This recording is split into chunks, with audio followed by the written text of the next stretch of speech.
Première épître de Pierre, chapitre 2.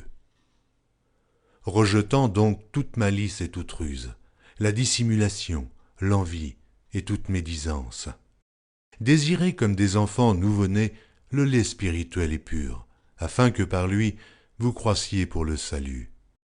Si vous avez goûté que le Seigneur est bon, approchez-vous de lui, pierre vivante, rejetée par les hommes, mais choisie et précieuse devant Dieu. Et vous-même, comme des pierres vivantes. Édifiez-vous pour former une maison spirituelle, un saint sacerdoce, afin d'offrir des victimes spirituelles, agréables à Dieu par Jésus-Christ. Car il est dit dans l'Écriture, « Voici, je mets en Sion une pierre angulaire, choisie, précieuse, et celui qui croit en elle ne sera point confus. L'honneur est donc pour vous qui croyez, mais pour les incrédules. La pierre qu'ont rejetait ceux qui bâtissaient est devenue la principale de l'angle, et une pierre d'achoppement et un rocher de scandale. Ils s'y heurtent pour n'avoir pas cru à la parole, et c'est à cela qu'ils sont destinés. Vous, au contraire, vous êtes une race élue, un sacerdoce royal, une nation sainte, un peuple acquis, afin que vous annonciez les vertus de celui qui vous a appelé des ténèbres à son admirable lumière. Vous qui autrefois n'étiez pas un peuple, et qui maintenant êtes le peuple de Dieu, vous qui n'aviez pas obtenu miséricorde, et qui maintenant avez obtenu miséricorde. Bien-aimés, je vous exhorte, comme étrangers et voyageurs sur la terre, à vous abstenir des convoitises charnelles qui font la guerre à l'âme. Ayez au milieu des païens une bonne conduite, afin que là même où ils vous calomnient, comme si vous étiez des malfaiteurs, ils remarquent vos bonnes œuvres et glorifient Dieu au jour où il les visitera.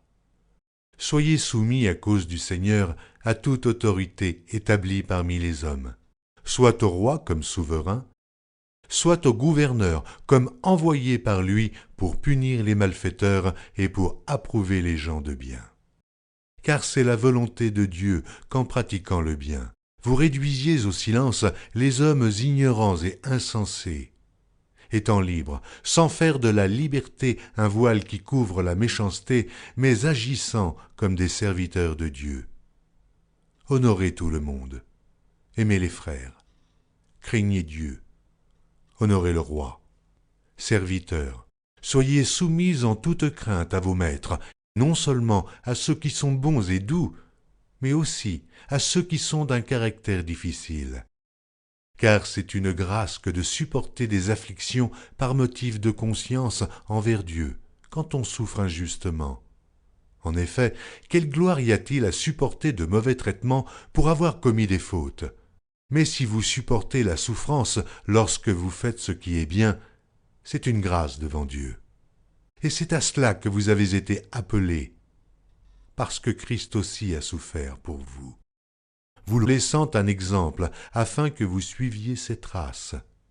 Lui qui n'a point commis de péché, et dans la bouche duquel il ne s'est point trouvé de fraude.